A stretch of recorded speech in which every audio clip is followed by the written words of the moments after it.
நாமத்துக்கு மகிமை உண்டாவதாக. என்னை ஆண்டவர் ஒரு சாட்சியாக நிப்பாட்டினதுக்கு நான் அவருக்கு நன்றி செலுத்துகிறேன். प्रभु को नाम को महिमा हो। प्रभु ने मुझे एक गवाही के रूप में खड़ा किया, मैं उसके लिए प्रभु को धन्यवाद करता हूँ। என்னுடைய ஆரம்ப கால வாழ்க்கை நான் வந்து ஒரு கிறிஸ்தவ குடும்பத்தை சேர்ந்தவன். நான் ஒரு சிஎஸ்ஐ குடும்பத்தில் இருந்து வந்தேன். मेरा जो पूर्व जो है मैं मसीही के परिवार से सीएसए कलीसिया से आया हुआ हूँ। அப்படிப்பட்ட ஒரு வாழ்க்கையில் இருக்கும்போது நான் வந்து வாலிப பிரயாத்தில் நான் வந்து ஒரு தவறான வழியை நோக்கி நான் வந்து போயிட்டேன். ऐसे समय में जवानी में मैं जो है बुरे मार्ग पे बुरे रास्ते में चले गया था। அப்போ இந்த உலகத்தில் என்னென்ன பாவங்கள் உண்டு அத்தனை பாவங்களையும் நான் செய்தேன் என் வாலிப வயசில். दुनिया में जितने पाप है वो सारे पाप मैंने मेरे जवानी में किया था। மது பழக்கம், दारू पीना, சீட்டில் ஆடுறது, पत्ता खेलना, மற்ற எல்லா இந்த உலகத்தில் எத்தனை தேவனுக்கு பிடிக்காத காரியங்கள் எது உண்டோ, உலக மனுஷர்களுக்கு எதெல்லாம் பிடிக்காத காரியங்கள் உண்டோ அத்தனை காரியங்களும் என்னுடைய வாழ்க்கையில் நான் செய்தேன். दुनिया में जितने बुराई जो प्रभु चाहता नहीं है, पसंद नहीं करता, या वे इंसान भी जो पसंद नहीं करता, वो सारे बुरी बातें मैं अपने जवानी में किया था।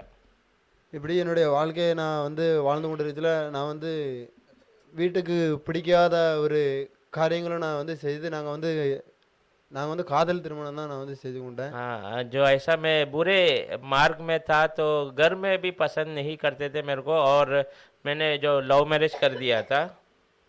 அப்போ அந்த வாழ்க்கை எங்களுக்கு ஆரம்பத்தில் நல்லா இருந்துச்சு. ஆனாலும் शुरुआत में वो जीवन मेरे को अच्छा लगा था, ஆனால் அது ஒரு ஆசீர்வாதமான ஒரு வாழ்க்கை இல்லை என்பதை நான் போக போக அதை வந்து தெரிஞ்சுக்கிட்டேன். நானும் என்னுடைய மனைவி இருக்கிற வாழ்க்கையில் எங்களுக்கு எப்போதும் சஞ்சலமும் வருத்தமாக தான் எங்களுக்கு வந்து காணப்பட்டுட்டே இருந்துச்சு. पर आगे आगे हमारे जो परिवार के जीवन में हमेशा झगड़ा और परमेश्वर के प्रति पसंद नहीं, हमेशा मैं मेरी औरत को समझ के बहुत दुख वाला जीवन बिता रहे थे। உலக பிரகாரமான காரியங்களில் எங்களுக்கு பைசா வரும் போவோம். அந்த உலகமான சந்தோஷமும் எங்களுக்கு நிரந்தரம் இல்லை. மன நிம்மதியான வாழ்க்கை எங்களுக்கு வந்து இல்லை. दुनिया के रीति से पैसा आता था जाता था, पर दुनिया के और जो समाधान होता है या परमेश्वर का वो हमारे अंदर आता ही नहीं था, वो आकर चले जाता था। சொந்தக்காரங்களும் இந்த லவ் பண்ணி கல்யாணம் பண்ணினதுனால சொந்தக்காரங்கள் வீட்டில் உள்ளவங்க அப்பா அம்மா எல்லாருமே என்ன செஞ்சுட்டாங்கன்னா எங்களை வந்து உதாசீனப்படுத்தி எல்லாரும் எங்களை நிந்தித்து வச்சுட்டாங்க. हाँ, मैंने भाई ने जब प्यार करके शादी किया तो परिवार वाले रिश्तेदार सब हमें जो अलग करके ही रख दिए थे, कोई पसंद नहीं करते थे। அப்போ எல்லாரும் என்னை ஒதுக்கச்சில எனக்கு வந்து ஒரு விதமான எனக்கு ஒரு மனச்சங்கடமும் அடுத்தால என்ன ஒரு வாழ்க்கை அப்படிங்கிற இதில் நான் வந்து மதுக்கு நான் வந்து ஒரு அடிமையானேன். எனக்கு அந்த सब ने जब मुझे इनकार किया दुनिया के लोगों ने, तो मेरे अंदर मन मेरा टूट गया और मैं दारू के नशे में अपने आप को धुत कर दिया था। நான் டெய்லி நல்லா வேலை பார்ப்பேன். मैं अच्छा काम करता था डेली, ஆனால் அந்த துட்டப்பெல்லாம் நான் என்ன செஞ்சிருவேன், சீட்டுலாட்டுக்கும் மதுபாலத்துக்கும் நான் வந்து पर செலவழிச்சிருவேன். पूरा जो मेरा कमाई है मैं वो पत्ते खेलने में और दारू पीने में बर्बाद कर देता था। வீட்டில் அப்போ எங்களுக்கு கல்யாணம் ஆகி ஒரு வருஷத்தில் என்னோட மகன் ஃபஸ்ட்டு எனக்கு வந்து பிறந்தான். शादी होकर 1 साल में मेरा बेटे का जन्म हो गया था। அப்பவும் எங்களுடைய வாழ்க்கை வந்து சங்கடமாக தான் போயிட்டு இருந்துச்சு. फिर भी हमारे जीवन में जो है हमेशा तकलीफ भरा हुआ ही जा रहा था। அடுத்த 2 வருஷத்தில் என் மகா பிறந்தா. फिर 2 साल के बाद मेरी बेटी का जन्म हुआ। அப்பவும் எங்களுடைய வாழ்க்கையில் நான் வேலை பார்த்து என்ன ஆச்சுன்னா கடன் கட்ட வேண்டியது எல்லா வருஷத்துலையும் தனியாக ஒத்தாளாக இருந்து பார்க்குறதுனால எனக்கு ரொம்ப சங்கடமாக இருந்துச்சு. फिर बाद में जो है मैं मेहनत करता था और उधारी पे उधारी ही चुकाता था, अकेले में सब कुछ करना पड़ रहा था। அப்பவும் நான் உலகம் போக்கில் போயிட்டு அப்போ இந்த மதுக்கு தான் அப்போ நம்மளுக்கு நிரந்தர ஒரு நிம்மதி தர்றது இந்த மது தான். அப்போ நான் குடிச்சிட்டு ரோட்டில் கிடப்பேன், சாக்கடையில் விழுந்து கிடப்பேன், எல்லா பக்கமும் கிடப்பேன், எங்கே கிடப்பேன்னு எனக்கே தெரியாது. तो वो समय में मेरे लिए एक जो थोड़ा तसल्ली देने वाला दारू ही था, तो मैं काम तो करता था मगर बाद में पी कर रास्ते में गलिया में पड़ा रहता था। இப்படி வாழ்ந்து கொண்டு இருக்கிறதுல நிம்மதியை வந்து ஒரு பக்கம் காணாது. எனக்கு என் மனைவிக்கு அடிக்கடி பிரச்சனை வரும். ऐसे समय में हमारे परिवार में समाधान नहीं था, हमेशा मेरा और मेरा औरत का झगड़ा होता था घर में। அப்போ அவள் வந்து ரொம்ப நான் சங்கடப்படுத்தியிருக்கேன் அவளை வந்து. मैंने उसको बहुत तकलीफ दिया है। நிம்மதி கிடையாது, எங்கே போனாலும். ஆனால் வேலை பார்ப்பேன், 1000 2000ன்னு கிடைக்கும். ஆனாலும் எல்லா பைசாவும் நான் என்ன செஞ்சுருக்கிறேன், மது பழத்துக்கு தான் நான் செலவழிச்சிருக்கிறேன். हाँ, काम करता था, हर दिन 1000 डेढ़ 2000 तक कमाता था, पर सारे पैसे को मैं दारू में ही लुटा देता था। அப்போ என் கூட இருக்கிற எல்லா நண்பர்களும் இந்து நண்பர்கள் நிறைய பேர் என்னோட உண்டு. मेरा सारे जो स्कूल के या दोस्त है वो सब हिंदू भाई है, वो सब है साथ में। ஆனாலும் எனக்கு வந்து ஏசப்பா தான் எனக்கு தெய்வம்னு எனக்கு தெரியும். ஏன்னா நான் சிறு வயசு முதல்ல ஒரு கிறிஸ்தவ குடும்பத்துல ஒரு கிறிஸ்தவ மதத்துக்குள்ள நான் வாழ்ந்ததுனால எனக்கு தெரியும் ஏசப்பா தான் தெய்வம். यीशु ही परमेश्वर है, ये तो मैं जानता था क्योंकि मैं बचपन से मसीहाई परिवार में जन्म हुआ था इसीलिए। ஆனா எந்த ஒரு காரணத்துக்கும் நான் பசிக்கோ எந்த ஒரு காரணத்துக்கு நான் விக்கிரக கோயில் பக்கமோ அதை நான் வணங்கினதும் கிடையாது, அந்த பக்கம் நான் போனதும் கிடையாது. எனக்கு என் உறுதி என்னோட நம்பிக்கை தெரியும் ஏசப்பா தான் தெய்வம். हाँ, कोई भूख है या कोई जरूरत के लिए मैं कभी मूर्ति के सामने अपना घुटना या अपना जरूरतों को रखा नहीं है, क्योंकि मेरे मन अंदर से जानता था यीशु ही परमेश्वर है करके। எப்படி வாழ்ந்துட்டு நாங்க ஆனா வாடகை வீட்டுல தான் இருந்தோம். 8 வருஷமா வாடகை வீட்டுல தான் இருந்தோம். 8 साल शादी होकर हम भाड़े के घर में ही बसे हुए थे। அந்த 8 வருஷத்துல ஒரு 4 வருஷம் என் வீட்டுக்காரி வீட்டுல தான் நாங்க வந்து இருந்தோம். 8 साल में 4 साल पहले की शुरुआत में मेरी औरत के घर की तरफ ही हम बसे हुए थे। அப்போ ஊர்ல எல்லாத்துக்கும் ஒரு மனிதாபமான அடிப்படையில நான் எல்லாத்துக்கும் உதவி செஞ்சாலும் என்னை வந்து யாரும் மதிக்க மாட்டாங்க. गांव में बहुत सारे जो जरूरतमंदों को मैंने मदद किया रहेगा तो भी कोई भी मुझे इज्जत नहीं करता था। யாருக்கா இருந்தாலும் எந்த வேலைக்குனாலும் போயிருவேன். किसी का भी कोई भी जरूरत काम है मैं चले जाता था। ஆனாலும் உலகத்துல வந்து எங்க ஊர்ல வந்து யாருமே என்னை வந்து மதிக்க மாட்டாங்க. எந்த ஒரு ஃபங்க்ஷனுக்கு என்னை வந்து என்ன செய்ய மாட்டாங்க, மதிச்சு கூப்பிட மாட்டாங்க. कोई भी गांव में मुझे इज्जत नहीं देते थे। कोई भी प्रोग्राम उनका घर का परिवार का रहता था तो भी मुझे कभी बुलाया नहीं है। அப்போ வாழ்க்கையில ஒரு நிம்மதியே இல்லாம அப்படியே போய்கிட்டே இருந்துச்சு. तो जीवन में कुछ समाधान नहीं था, ऐसे ही मैं जीवन बिता रहा था। அப்போ ஒரு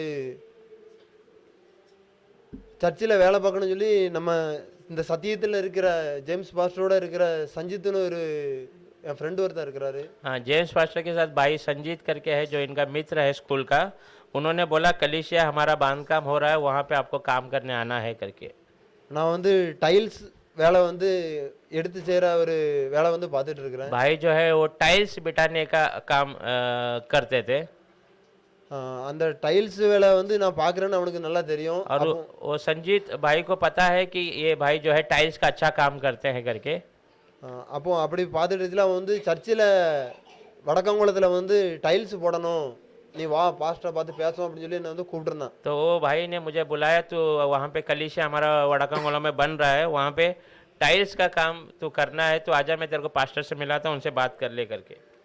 நான் என் வேலை விஷயமா யார் எங்கே கூப்பிட்டாலும் நான் போயிடுவேன். அப்போ சர்ச்சு காரியங்கிறதுல எனக்கு வந்து சரி ஆண்டவருக்காக நம்ம வேலை செய்ய கண்டிப்பாக போகணும் அப்படிங்கிற ஒரு எண்ணம் எனக்கு வந்துச்சு. काम के लिए कोई भी बुलाए तो मैं तुरंत जाता था, और ये कलीसिया में काम करना है ऐसा कहा था तो मैं कैसे भी प्रभु के लिए ये तो करना है करके मेरा मन कहा और मैं चले गया। அப்போ அப்படி பார்த்ததுல ஒரு நாள் கூப்பிட்டு போனோம் அந்த வடக்கங்குளம் சர்ச்சுக்கு, என்னை கூப்பிட்டு போய் பார்த்தோம் பாஸ்டரை. एक दिन वो कलीसिया के और लेके गया और पास्टर से मेरा मुलाकात करवाया। அப்போ அந்த சர்ச்சை பார்த்துட்டு வேலைக்கான எல்லா காரியங்களும் அளந்து எல்லாம் கொடுத்துட்டு பாஸ்டர்கிட்ட நான் இந்த மாதிரி ஒரு 10 நாள் கழிச்சு வரேன் பாஸ்டர் அப்படின்னு சொல்லிட்டு நான் வந்தேன். वो कलीसिया का जो माप है कितना टाइल्स क्या लगे सब कुछ मैंने उनको हिसाब करके दिया और बोला 10 दिन के बाद ही मैं आऊँगा करके। அதே மாதிரிக்கு 10 நாள் கழிச்சு நான் வேலைக்கு போச்சல என்ன செய்வோம்னா வேலை பார்ப்பேன். சர்ச்சில் மாடியில் சர்ச்சு கீழே வந்து கார் பார்க்கிங்கு. उन कलीसिया ऐसा बना रहे थे कि वो नीचे जो है गाड़ी पार्किंग का होगा और ऊपर पहले फ्लोर में कलीसिया बनाया जाएगा। அப்போ நான் மேலே சர்ச்சு அங்கே வச்சு நம்ம பீடி அடிக்கக்கூடாதுன்னு எனக்கு தெரியும். ऊपर कलीसिया का काम चल रहा था तो वहाँ पे सिगरेट पीना अच्छा बात नहीं है करके मुझे पता था। நான் சிகரெட்டு பீடி அடிக்கிறதுலாம் சர்ச்சை விட்டு பின்னாடி போய் நின்று கீழே இறங்கி பின்னாடி போய் நின்று அடிப்பேன். जब भी मैं सिगरेट पीने का मन करता था तो मैं उधर से उतर जाता था और पीछे साइड जाकर जो है सिगरेट पीता था। ஏன்னா சர்ச்சுங்கிறது எனக்கு தெரியும், நம்ம ஆண்டவருடைய ஆலயத்தில் நம்ம வந்து எந்த ஒரு தவறான விஷயமும் செய்யக்கூடாதுங்கிறது எனக்கு தெரியும். मेरा मन जानता था कलीसिया है और उसके अंदर कोई गलत काम मैं दिल से करना नहीं है करके, तो वो मेरा मन हमेशा वो कहता था। ஆனால் அப்படி இருந்தாலும் நான் டெய்லி வேலை முடிஞ்ச உடனே சரக்கு வாங்கிட்டு வந்து நாங்கள் வந்து பாஸ்டர் ரூம், அங்கே பாஸ்டர் அந்த ரூமில் இருக்க மாட்டாங்க, அவங்க ஊழியத்துக்கு வெளியே போயிடுவாங்க, நாங்கள் வேலை பார்க்குற ஆள் மட்டும் தான் தங்கியிருந்தோம். तो हम लोग काम होने के बाद हम जो काम करने वाले लोग सब साथ में मिलते थे, पास्टर का अलग से घर था तो वहाँ पर हम लोग दारू लेके जाकर बैठते थे. அப்போ அந்த மது வாங்கிட்டு வந்து நாங்கள் ராத்திரி வந்து உள்ள சரக்கு அடிச்சுட்டு மறுநாள் காலையில் வேலை பார்ப்போம், எல்லா வேலையுமே செய்வோம். रात को खाना खाकर दारू पीकर ही हम सोते थे, फिर दूसरे दिन वापस कलीसिया में काम है तो वापस चले जाते थे। இப்படி ஒரு மாதத்துக்கு மேலே அந்த வேலை நடந்துச்சு, எல்லா வேலையும் முடிச்சு கொடுத்தோம். तकरीबन 1 महीना तक वहाँ पर काम चला, सब काम हमने कर कर दिया। அப்போ கடைசி 2 நாள் கழிச்சு சர்ச்சு பிரதிஷ்டை வச்சுருந்தாங்க. अभी, चर्च का सब उद्घाटन 2 दिन में रखा गया था। அப்போ ஜானி பிரதர் அந்த கன்வென்ஷனுக்கு வந்திருந்தாங்க பிரதிஷ்டைக்கு. पास्टर जॉनी डेविस भी वो कन्वेंशन ओपनिंग के लिए बुलाया गया था उनको। அப்போ எனக்கு நான் அவரை பார்த்ததும் கிடையாது, எனக்கு தெரிஞ்சது ஜேம்ஸ் பாஸ்டர். ஏன்னா ஜேம்ஸ் பாஸ்டர் எங்கள் ஊருக்காரங்கனால அவரை நான் பார்த்துருக்கிறேன், சின்ன வயசு முதல்ல அவரை பார்த்துருக்கேன், பேசுனது கிடையாது, பழகினது கிடையாது. मैं उस जॉनी पास्टर को जानता नहीं, पर जेम्स पास्टर को जानता था क्योंकि वो हमारे गांव के हैं, तो देखा हूँ मगर कभी बात नहीं किया। எனக்கு அங்கே தெரிஞ்ச ஒரே ஆள் சஞ்சித் சஞ்சித் மட்டும்தான் எனக்கு வந்து தெரியும். वहाँ पे मुझे एक ही व्यक्ति पहचान का था, वो भाई संजीत, उनको ही पहचानता था। அப்போ அந்த கன்வென்ஷன் கூட்டத்துலேயும் எல்லா வேலைகளையும் நாங்கள் வந்து நான் செஞ்சேன். ஏன்னா எல்லா பக்கமும் நான் வந்து பொதுவாகவே நான் எல்லாத்துக்கும் வேலை செய்வேன். கல்யாண வீடாக இருந்தாலும் சரி, எந்த ஒரு ஃபங்க்ஷன் வீடாக இருந்தாலும் சரி, முன்ன நின்று நான் வேலை செய்வேன். जहाँ पर भी काम और ज़रूरत है तो वहाँ पर मैं पहला खड़ा होकर हर एक को, जो शादी का हो या कोई भी फंक्शन हो, करता था। वैसे कलीसिया की उस उद्घाटन की तैयारी के लिए भी मैंने सब काम को किया था। அப்போ இது நம்ம சர்ச்சு தெரியும், நம்ம ஆண்டவருக்காக நம்ம வேலை செய்வோம். அப்போ லீவ் போட்டு கூட நான் வேலை செய்வேன். हाँ, तो वो कलीसिया है और प्रभु के लिए काम करना बोले तो मैं दूसरे जगह पे छुट्टी डालकर पर यहाँ पर वो काम करता था। நான் குடிகாரனாக இருக்கிறத கூட ஆண்டவருடைய வேலைகளை செய்கிறது வந்து எனக்கு வந்து ஒரு ஒரு ஆர்வம் உண்டு எனக்கு வந்து. भले ही मैं पीता था मगर प्रभु का कोई काम ऐसा है तो उसको दिल से करने का मेरा एक मन हमेशा कहता था। ஏன்னா நான் சின்ன வயசில் நான் ஒரு கிறிஸ்தவ குடும்பத்தில் சேர்ந்ததுனால நான் சிஎஸ்ஐ சர்ச்சில் நான் வந்து எங்கள் ஊர் சர்ச்சில் நான் வந்து ஒரு கோயில் குட்டியாராக இருந்திருக்கிறேன் நான். क्योंकि हमारे गांव में जो सीएसए कलीसिया था, उस कलीसिया का मैं जो जैसा सामुएल अपना जैसा सब कलीसिया की बातों को देखता था, साफ सफाई सब घंटी बजाना वो सब मैं करता था। அப்போ ஆண்டவருடைய வேலைகளை செய்து எனக்கு ரொம்ப ஆர்வம் சின்ன வயசுல எனக்கு வந்து உண்டு. प्रभु का काम करना, प्रभु के कलीसिया में काम करना मेरे को बहुत दिलचस्पी और मेरे को उसमें बहुत लगाव होता था। அப்போ இப்படி அந்த வேலைகளை எல்லாம் கன்வென்ஷனுகள் எல்லாம் முடிச்சு அந்த கடைசி வரை இருந்து எல்லா வேலையும் செஞ்சுட்டு இருந்தோம். तो उस कन्वेंशन की सारी तैयारियां हमने आखिरी तक कर कर बैठे हुए थे। அப்போ அதை முடிஞ்சு நான் வீட்டுக்கு வந்துட்டேன். वो खत्म होकर मैं घर के ओर आ गया। அடுத்தல 2 மாசம் கழிச்சு 2 महीने के बाद 1 மாசம் கழிச்சு சஞ்சித்தோட அப்பா இறந்துட்டாங்க. और 1 महीने के बाद भाई संजीत के पिताजी गुजर गए थे। அப்போ வடக்கங்குளத்தில் சர்ச்சில் இருந்து எல்லா மெம்பர் எல்லாரும் வந்திருந்தாங்க. वो वड़ाकोलो कलीसिया के सारे भाई लोग उस उनके पिताजी गुजरने के लिए वो आए थे। அப்போ எனக்கு வந்து ஒரு ஆச்சரியம், இது என்னடா இவங்க அப்பா சித்தருக்கு இப்படி சர்ச்சில் இருந்து எல்லாரும் வந்திருக்காங்களே அப்படிங்கிற எனக்கு ஒரு ஆச்சரியம். मेरे को एक बड़ा आश्चर्य हुआ, ये हमारा इस भाई का पिताजी गुजर गया पर कलीसिया के सारे लोग वहां पर आए हैं करके एक आश्चर्य लगा। எனக்குள்ள ஆரம்ப எனக்கு சின்ன வயசுல இருந்து எனக்கு என்னன்னா ஜாதி மேல எனக்கு வந்து பத்துதல் கிடையாது. बचपन से ही मेरे अंदर है कि जात पात पे मुझे कोई भरोसा नहीं है। அப்போ சஞ்சித் மகாலிங்கம் அந்த 2 பேருமே நம்ம சத்தியத்துக்குள்ள இருக்கிறவங்க. ஆரம்பம் அவங்க ஒரு 10-13 வருஷமாவே இருக்காங்க. என் ஃப்ரெண்டு தான் சின்ன வயசுல இருந்து அந்த சர்ச்சுக்கு போய் அவங்க ஆனா வேறுபட்ட ஜாதி அவங்க வந்து. संजीत और महालिंग करके जो भाई है वो दोनों वो कलीसिया में तकरीबन 15 साल से जा रहे हैं, भले अलग जात पात के मगर वो कलीसिया जाते हैं। நானும் ஒரு வேற ஜாதியில் உள்ளவன் தான். और हम भी अलग जात के थे। ஆனா எங்களுக்குள்ள அந்த ஒரு பாகுபாடு கிடையாது, நீ இந்த ஜாதி அந்த ஜாதி. நாங்க 3 பேரும் ஒரு நண்பர்களா இருந்தோம். पर हमारे अंदर वो भेदभाव नहीं था, हम तीनों एक अच्छे दोस्त के तरफ ही थे। அப்போ சஞ்சித்தோட அப்பா இறந்துறதுக்கு வந்து எல்லாரும் வந்திருந்தாங்க. भाई संजीत के पिताजी जब गुजरे थे सारे कलीसिया एकत्र होके आ गए। அப்போ சஞ்சித் அப்பாவுக்கு குழி தோண்டி எல்லா வேலையும் அப்பவும் நான் மது குடிச்சு எல்லா வேலையும் பண்ணிட்டு தான் இருந்தேன். हाँ, उनके पिताजी के लिए जो खड्डा खोदना वो सब मैंने किया। वो समय में भी मैं दारू पीता था। ஆனா அப்போ இந்த சர்ச்சில் உள்ளவங்கள பார்க்கறதுல எல்லாரும் ஒரு ஐக்கியம் ஒரு ஒருமனப்பட்டு பாட்டு எல்லாமே படிச்சுட்டு இருந்துட்டு இருந்தாங்க. वो कलीसिया के लोगों को जब मैं देखा वो एक मन होकर गीत गाकर सब उसमें एक सहभागी हो रहे थे। அப்போ நான் வந்து இந்த பெந்தேகோஸ்தேன்னா வேற மாதிரி நினைச்சிட்டு இருந்தேன். இந்த எல்லாரும் ஒரு பாட்டு படிச்சு எல்லாரும் சும்மா எல்லாரும் கத்துவாங்க அப்படின்னு நினைச்சிட்டு. ஆனா இவங்களுக்குள்ள இருந்த ஒரு வேறுபாடு எனக்கு வந்து கிறிஸ்டியன் அன்பு எனக்கு வந்து புரிய வச்சுச்சு. पहले मैं बेंतेकोस कलीसिया बोलेगा तो वो गीत गाकर चिल्लाएंगे ऐसा मेरा मन में था, मगर इनको देखा तो इनके अंदर का वो प्रेम मुझे दिखाई दिया. நான் சர்ச்சில் வேலை பார்க்கச்சில எனக்கு சாப்பாடு தந்த பக்கத்து வீட்டுக்காரங்களாம் சரி இன்னொரு பாட்டினாலும் சரி அவங்களும் அந்த இடத்துக்கு வந்து மறுபடியும் என்கிட்ட வந்து பேசுனாங்க. मैं कलीसिया में जब काम करता था तो बाजू में एक माता जी थी और वो एक बहन थी, उन्होंने बीच में भोजन ला के देती थी, वो लोग भी आए थे तो उन्होंने आकर मुझसे बातें की। ஆனால் என்கிட்ட வந்து யாருமே சஞ்சிதா இருந்தாலும் மகாலிங்க இருந்தாலும் ஜேம்ஸ் பாஸ்டர் இருந்தாலும் யாருமே என்கிட்ட வந்து இந்த சத்தியத்தை சொன்னது கிடையாது. पर कोई भी जो मेरा मित्र संजीत या महालिंग या जेम्स फास्टर जो भी हो, मुझे कभी वचन की सच्चाई को मेरे को बताया नहीं है। அவங்க வந்து ஆண்டவருடைய அன்பை என்கிட்ட வந்து கிரியைகள் மூலமா என்கிட்ட வந்து காமிச்சாங்க. पर उन्होंने परमेश्वर के प्रेम को उनकी ओर से मुझे प्रकट करके दिखाया। அப்படி எல்லா காரியங்களும் முடிஞ்சு மறுபடி நாங்க வீட்டுக்கு வந்துட்டோம். वो सब खत्म होने के बाद हम घर की ओर आ गए। அப்போ என்னுடைய வாழ்க்கையில மறுபடியும் அந்த நிம்மதி, எனக்கு எப்போதுமே நிம்மதிங்கிறது அப்போ கிடையாது. मुझे कभी समाधान मेरे जीवन में मैंने देखा है, कभी मेरे जीवन में समाधान नहीं रहता था। அப்போ என் மனசுல ஒரு எண்ணம் வந்துச்சு, நம்ம உலகத்துக்காக எல்லா காரியங்களும் செஞ்சோம், ஆண்டவருக்காக ஒரு காரியம் செய்யணும். मेरा मन में एक ऐसा ख्याल आया कि मैं दुनिया के लिए बहुत बातों को मैंने किया है, बुरी बातों को, प्रभु के लिए मुझे कुछ करना है। அப்போ முத நான் அந்த சர்ச்சுக்கு போனேன். மகாலிங்கம் தான் கூட்டு போனாரு. वो भाई महालिंग ही मुझे उस कलीसिया में लेके गया, पहली बार मैं कलीसिया में जा रहा हूँ।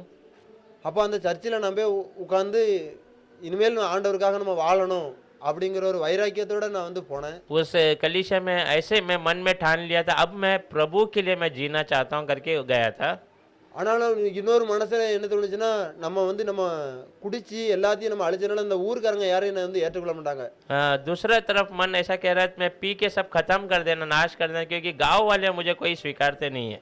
அப்போ இந்த சர்ச்சு மூலமா நம்ம ஒரு நம்ம சகோதர என் மாம்சீக பிரகாரமான என்னென்ன காரியம் நம்ம வந்து ஒரு எல்லாத்தையும் ஒரு நண்பர்கள் நம்ம பழகி நம்மளை வந்து ஒரு ஆள் சேர்த்துக்கணும் அப்படின்னு நினைச்சு தான் நான் வந்து ஃபர்ஸ்ட் போனேன். मैं शारीरिक तौर से हमारा भी मित्र होना है, मदद के लिए लोग आना है, उसके हिसाब से मैं पहला कलीसिया गया।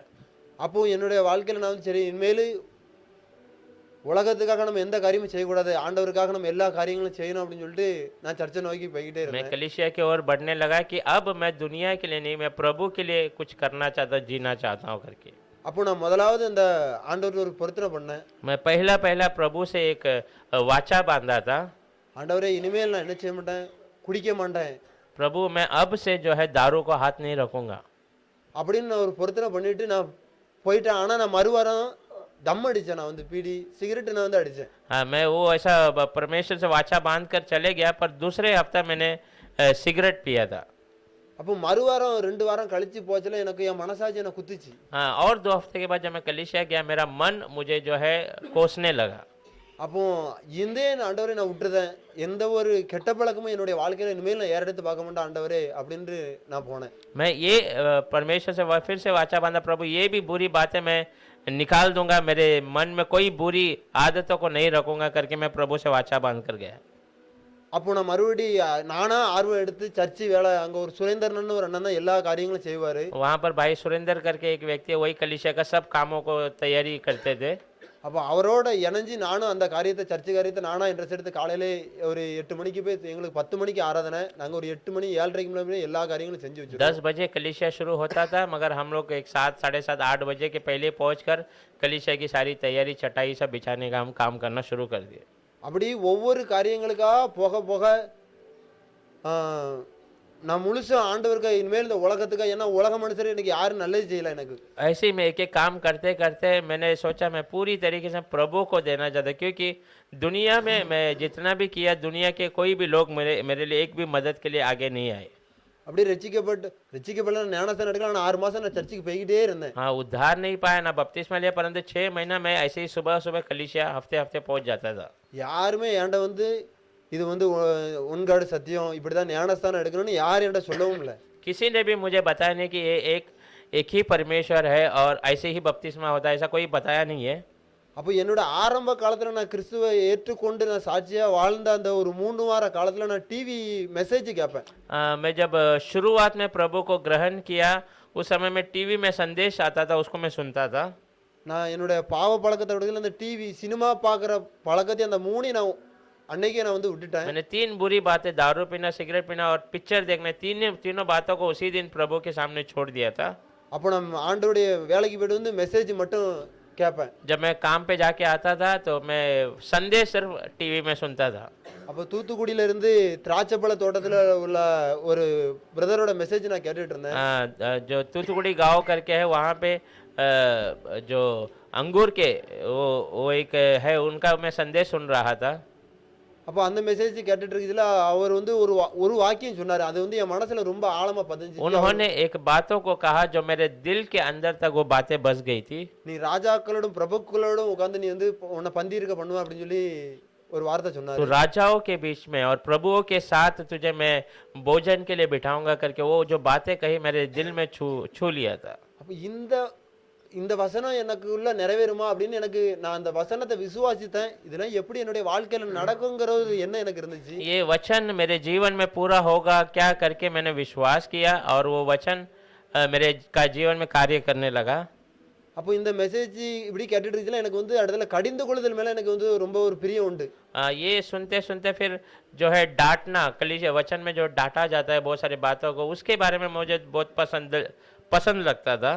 நமக்குள்ள இருக்கிறத இன்னும் யாராவது இன்னும் அதிகமா அதாவது இன்னும் வர அப்படிதான். நேத்து வர கூட நாங்க 12 மணி வரை பிரதர் வீட்ல இருந்து பேசிட்டு இருக்கல. அப்போ எனக்குள்ள இருக்கிற ஒரு அந்த குறைய நான் சொல்றேன்.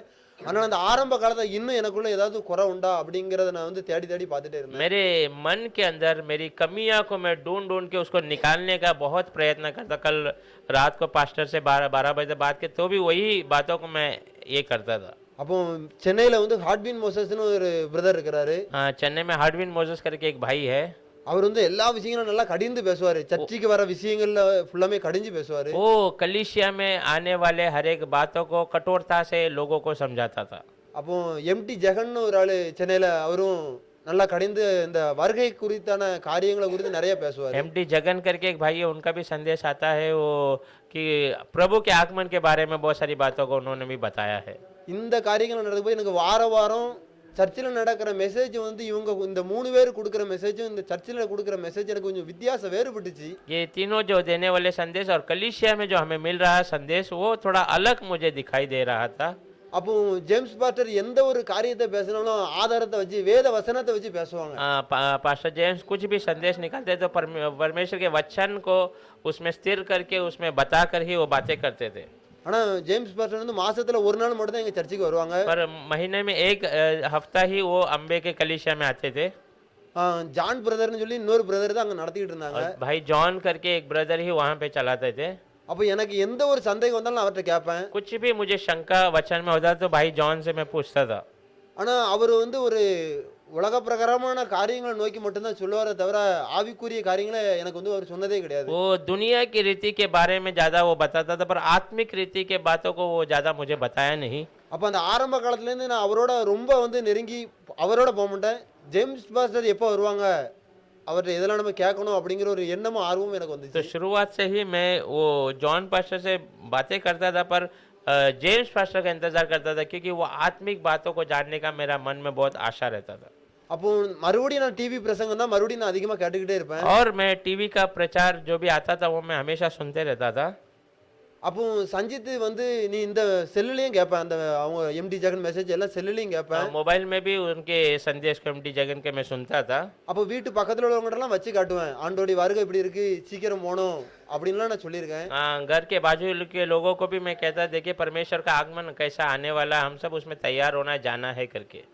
ஆனா அந்த மறுபிறப்பு அனுபவம் எனக்கு வந்து அன்னைக்கு கிடையாது. पर उस समय में दूसरा जन्म जो परमेश्वर के अंदर जन्म लेना वो अनुभव मेरे अंदर नहीं था। அப்போ இப்படி நான் மெசேஜ் கிட்டது சஞ்சித் வந்து என்கிட்ட வந்து சொன்னாரு. ऐसे संदेश सुनते समय में भाई संजीत एक दिन आकर मुझसे कहा ஜானி டேவிஸ் மெசேஜ் நீ கேளு. भाई जॉनी डेविस के संदेश को तू सुनकर देख। அப்போ எனக்கு செல்ல வந்து எனக்கு வந்து படிக்க தெரியாது. எனக்கு தமிழ் கூட எனக்கு வந்து படிக்க தெரியாது. मुझे सही से पढ़ने तमिल भी आता नहीं था। எனக்கு இங்கிலீஷ் எதுவுமே படிக்க தெரியாது. என் பேர் மட்டும் தான் எனக்கு வந்து எழுத தெரியும். मुझे कुछ इंग्लिश भी अच्छे से पढ़ने नहीं आता केवल मेरा नाम मैं लिख पाता था। அப்படி எனக்கு படிக்க தெரியணும்னு அவன்கிட்ட செல்ல கொடுத்து இதுல நீனே எனக்கு டைப் பண்ணி தந்தேன்னு சொல்லி சொன்னேன். मैं उसको मोबाइल दिया और कहा तू खुद ही उसे मुझे टाइप कर दे दे करके। அப்போ 2019 ஸ்டார்டிங் 2019 का शुरुआत था। அப்போ அந்த மெசேஜ் பழைய மெசேஜ் தான். पुराना संदेश था। அந்த மெசேஜ் ஒவ்வொன்று கேட்கச்சுல அவங்க வந்து இவங்க 3 பேரும் பேசின காரியங்களை தாண்டிலும் இவங்க வந்து பேசினாங்க. ये 3 संदेश जो मैं टीवी में सुनता था उससे भी अधिक बातों को उस भाई ने जॉनी डेविस ने वो मेरे को संदेश के द्वारा मुझे मिला था। அந்த வார்த்தையில கடிந்து கொள்ளுதல் இருந்துச்சு. நம்முடைய வாழ்க்கையில எப்படி நடக்கணும், யாரை பின்பற்றணும், எந்த உபதேசத்தை பின்பற்றணுங்கிற ஒரு காரியமும் அதுல வந்து தெளிவா சொல்லப்பட்டிருந்துச்சு. उनके संदेश में जो है कठोरता से जो सिखाया हुआ था और किनके मार्ग में चलना है, किनको हम किनके पीछे जाना है, वो सब सही से उन्होंने आत्मिक रीति से बताया था। அப்போ அந்த ஒன்காடு அந்த சத்தியங்கிறது எனக்கு வந்து அப்போ புரிய ஆரம்பிச்சிச்சு. वो एक ही परमेश्वर है, वो जो सच्चाई जो है मेरे को उस समय में परमेश्वर प्रकट करना शुरू कर दिया। அடுத்து ஒரு 3 மாசம் கழிச்சு பிரதர் சிஸ்டர் எல்லாரும் வடக்கங்குளத்துக்கு வந்திருந்தாங்க. उसके 3 महीने के बाद पास्टर जी और वो परिवार के साथ वहाँ पर कलीसिया में आए थे वड़ाकंगलों के। நான் பொதுவா எந்த ஊழியக்காரன் வந்தாலும் நான் அவங்ககிட்ட வந்து கேட்பேன், எனக்கு தெரியாத விஷயங்கள் நான் கேட்பேன். मैं कोई भी सेवक आता है तो उनसे मुझे जो पता नहीं है मैं उनसे जाकर पूछता था। ஏன்னா எனக்கு வந்து படிப்பு அறிவு வந்து கிடையாதுனால எனக்கு வந்து 1-2 முறை ஒரு காரியங்களை சொன்னாதான் என் மண்டையில வந்து எனக்கு வந்து ஏறும். क्योंकि मुझे पढ़ाई का अच्छा ज्ञान नहीं है, इसलिए मेरे को एक नहीं तो 2 बार जब मुझे बताएंगे तब मेरे वो दिल में बैठता है। அப்போ அந்த டிவி பிரசங்கத்துல கேட்ட அந்த 3 பிரசங்கியருடைய பிரசங்கமும் சரி, वो 3 प्रचारक जो टीवी में मैं सुनता था उनका प्रचार एक तरफ, அது எல்லாம் வேற மாதிரி இருந்துச்சு. वो एक तरफ मुझे लेके जा रहे थे।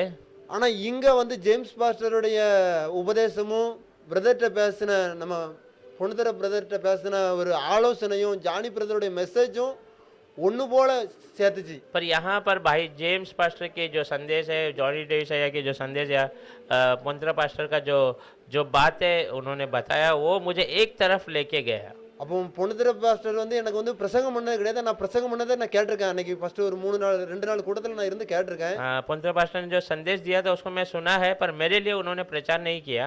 ஆனா அந்த ஆலோசனை எனக்கு வந்து உதவிச்சு. पर वो जो सलाह देते थे, मेरे को बताते थे, वो मेरे लिए बहुत मददगार साबित हुआ। அப்போ அந்த கூட்டங்கள்லாம் முடிஞ்சு நான் வீட்டுக்கு போயிட்டு மறுபடியும் நான் அந்த டிவி பிரசங்கர் நம்பர் எல்லாம் செல்லில் எடுத்து ஃபோன் போட்டேன். वो सब होने के बाद, संदेश होने के बाद, वो टीवी में जो संदेश देते हैं उनका नंबर को मैंने कॉल किया।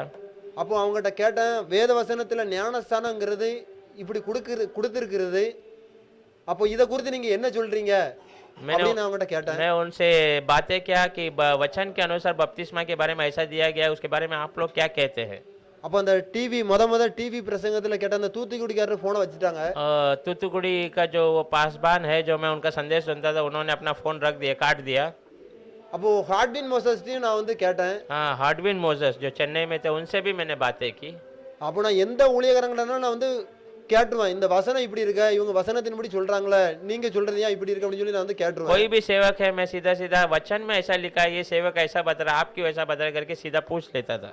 ஏன்னா ஹார்ட்வின் மோசஸ் வந்து சபைக்கு எப்படி வரணும், எந்த ஒழுங்குல வரணும், அந்த ஒரு காரியத்தை எனக்கு அவர் வந்து ரொம்ப எனக்கு வந்து பிடிக்கும். क्योंकि हार्डविन मोसेस कलीसिया में कैसा आना है, किस रीति से चलना है, वो उनका जो सलाह मेरे को बहुत अच्छा लगता था। ஆனா இந்த மறுபிறப்பத்தின் அனுபவத்தை வந்து வேத வசனத்தின் மூலமா கேட்கச்சுல வந்து அவங்களால பதில் சொல்ல முடியல. पर नए जन्म लेकर वचन के अनुसार चलने का वो जो प्रश्न का उत्तर पूछा तो वो नहीं बता पा रहे थे। அப்போ எம்டி ஜங்கனுக்கு நான் ஃபோன் போட்டா போவே போகாது. ओ भाई एमडी जगन को मैं कॉल किया तो वहाँ पे फोन जाता ही नहीं था।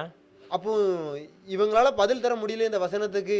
तो इनसे उनका उत्तर नहीं दे पा रहे इस वचन का।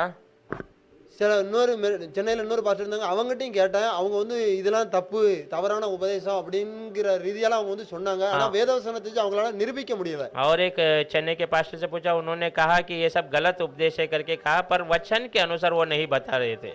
ஏன்னா நான் வந்து பாவ பழக்கத்துல இருந்து ரொம்ப மனநொந்து நான் ஆண்டவரை தேடி போயிருந்தேன். ஆண்டவரே எனக்கு நீர் மட்டும் தான் வேணும் அப்படிங்கிற ஒரு கொள்கையோட நான் வந்து போயிருந்தேன். क्योंकि पाप के उस बंधन से बहुत परेशान होकर मैं प्रभु की ओर गया, प्रभु अब आप मेरे लिए बस है और कोई मुझे चाहिए नहीं। அப்போ நான் சபைக்குள்ள போய் 1 மாசம் கழிச்சு எனக்கு ஆண்டவர் வாக்குத்தத்தம் தந்த வசனம் என்னன்னா, மத்தேயு 7வது அதிகாரம் 1வது தேவனுடைய ராஜ்யத்தை நீதி நெருங்கல் அப்பொழுது இவைகள் எல்லாம் உங்களுக்கு கூட கொடுக்கப்படும் சொல்லி இருந்தார். कलीसिया में 1 महीना जाकर प्रभु ने मुझे वाग्दान वाला वचन मत्ती 7वां अध्याय में दिया, पहला तो परमेश्वर के राज्य और उसकी धार्मिकता को खोजो करके।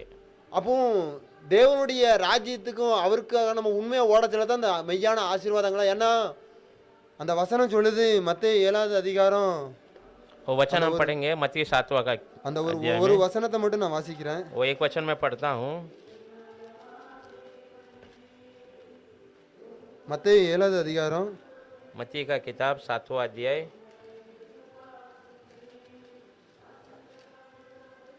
சாரி மத்தேயு 6வது அதிகாரம் 6वां अध्याय में 32வது வசனம். அஞ்ஞானிகள் நாடி தேடுகிறார்கள். ம் இவைகளெல்லாம் உங்களுக்கு வேண்டியவைகள் என்று உங்கள் பரமபிதா அறிந்திருக்கிறார். ஆ அப்போ இந்த 24வது வசனமும் உண்டு. ஃபர்ஸ்ட் ये पहला 24वां वचन भी था. 2 எஜமான்களுக்கு ஊழியம் செய்ய ஒரு நாளும் கூடாதுங்கிற வார்த்தை எனக்கு வந்து அன்னைக்கு வந்து எனக்கு வந்து தெரிஞ்சிச்சு. दो मालिक का एक व्यक्ति सेवा नहीं कर सकता करके वो वचन उस समय में मुझे मालूम पड़ा. அப்போ இந்த வசனத்தினால நான் உலகத்துக்கும் வாழ்ந்துட்டு இருந்தேன், சபைக்கும் வந்துட்டு இருந்தேன். அப்போ இந்த உலக பிரகாரமான காரியத்தை நம்ம அதை நிறுத்தினேன். ये वचन के अनुसार मैं दुनिया के लिए भी जी रहा था और कलीसिया में भी आ रहा था, तो मैंने दुनिया की रीति को सब बंद कर दिया. அப்பதான் ஆண்டவரை தேடி போச்சுல தான் இந்த 32வது வசனம். जब प्रभु की ओर मैं ढूंढ कर गया तब ये 32वां वचन. அப்போ அஞ்ஞானிகள் இன்னைக்கு ஞாயிற்றுக்கிழமை வேலைக்கு போறாங்க, எல்லா காரியங்களும் செய்றாங்க. எதுக்குன்னா அந்த 500 ரூபாய் சம்பளத்துக்காக அவங்க வந்து என்ன செய்றாங்க, பிரயாசப்படுறாங்க. अनजान लोग आज कलीसिया छोड़कर भी काम के लिए जाते हैं क्योंकि वो 500 रुपए के लिए वो अपना प्रयास लगा रहे हैं. அப்போ இவைகளெல்லாம் ஆண்டவர் நமக்கு தாரன்னு சொல்லிட்டாரு. पर ये सब बातें प्रभु हमें देगा करके कहा है. அப்போ இந்த வார்த்தையின் மேல என் நம்பிக்கையும் விசுவாசத்தையும் வச்சு நான் முன்ன போய்கிட்டே இருந்தேன். तो इस वचन के अनुसार मैंने अपने भरोसा और विश्वास को रख कर आगे बढ़ता गया. அப்போ பிரதரோட மெசேஜ் என்ன வந்து ஒரு பக்குவ நிலைக்கு என்ன வந்து கொண்டு வந்துச்சு. भाई का संदेश मुझे एक सही रास्ते में लेके आया. அப்போ என் மனசுல இந்த ஒரு சத்தியம் அப்படியே உள்ள வர ஆரம்பிக்கச்சுல நான் எல்லாரையும் பேசினேன் இதை குறித்து. ये वचन का सच्चाई जब मेरे अंदर प्रकट होना शुरू हुआ तो मैंने बहुत सारे लोगों को इसके बारे में बताना शुरू किया. அப்போ எனக்கு பெற்றிருக்க அந்த வெளிச்சம் எனக்கு என் மனசுல ஏதோ ஒன்று புதுசா வந்துட்டு நான் வேத வசனத்தை எழுத்து கூட்டி படிக்கச்சுல எனக்கு அந்த காரியங்கள்லாம் புதுசு புதுசா வந்து தோன்றுச்சு. मुझे जो मिला वो प्रकाश, मुझे जो वचन की रहस्य मालूम पड़ा वो मिलकर मैं उस वचन को और जोड़ कर पढ़ना शुरू किया. ஏன்னா ஞாயிற்றுக்கிழமை ஆராதனையில் அந்த ஜான் பிரதர் நடத்துகிற ஆராதனையில் ஆவிக்குரிய காரியங்கள் வந்து எனக்கு வந்து என்னுடைய பார்வைக்கு அதில் தென்படவே இல்லை. எனக்கு रविवार को भाई जॉन जो है प्रार्थना सभा चलाते थे तो उसमें आत्मिक रीति का कोई बातों को मैंने देखा नहीं है. Jeremiah brother, James pastor, Johnny brother, பொண்ணுதர பாஸ்டருடைய மெசேஜ் அப்போ வந்து 2-3 டைம் வந்திருக்காங்க. நான் 2 டைம் பார்த்துருக்கிறேன். ஃபர்ஸ்ட் ஒரு டைம் பார்த்துட்டு 2வது டைம் பார்த்துருக்காது. அந்த மெசேஜ் மட்டும் தான் நான் கேட்டிருக்கிறேன். James pastor, Jeremiah brother, Johnny Davis सैया पास्टर और पंद्रह पास्टर का 2-3 बार आए हैं. उनका संदेश तभी मैं सुना हुआ था. இவங்களோட பிரசங்கம் எங்க ஆரம்பிச்சாலும் இயேசு கிறிஸ்துங்கிற அந்த ஒரு நம்பிக்கையில வந்து முடிஞ்சதை எனக்கு வந்து நான் பார்த்தேன். इनका प्रचार जब भी शुरू होते थे तो यीशु मसीह वो भरोसा है उसमें आकर ही वो खत्म होता था. அப்போ அந்த வசனம் எனக்கு தெரியாம நம்ம வந்து கரெக்டான இடத்துல தான் இருக்கிறோங்கிறத நான் முதலாவது புரிஞ்சுக்கிட்டேன். वो वचन जैसे जैसा प्रकट हुआ मुझे अच्छा से मालूम पड़ गया हम सही मार्ग में चल रहे हैं. அப்பதான் நான் பாஸ்டர்ட்ட கேட்டேன், பாஸ்டர் எனக்கு ஞானஸ்தானம் வேணும் பாஸ்டர். तब मैं पास्टर से वहां जाकर बोला, पास्टर जी मुझे भी बपतिस्मा लेना, मुझे आप बपतिस्मा दीजिए करके. ஏன்னா நான் சிறு வயசுல தெளிப்பு ஞானஸ்தானம் எடுத்தவன். क्योंकि बचपन में जो छिड़क कर जो बपतिस्मा लिया हुआ हूँ. ஆனா அந்த ஞானஸ்தானத்துக்கான ஆதாரம் வேதத்துல ஒண்ணு கூட கிடையாது. उस बपतिस्मा का कोई भी वचन में हम देख नहीं सकते हैं. அப்போ மறுபிறப்பத்தின் அனுபவம் ஒருவன் மறுபடியும் பிறக்காவிட்டால் एक व्यक्ति अगर फिर से नए तरह से जन्म नहीं लेगा तो அப்போ அந்த வசனங்களை எல்லாம் என்னுடைய வாழ்க்கையில எனக்கு தென்பட்டு ஆண்டவர் காமிச்சிக்கிட்டே இருந்தாரு. वो वचन सब मेरे जीवन में प्रभु ने प्रकट किया, वो प्रभु ने उसे दिखाया.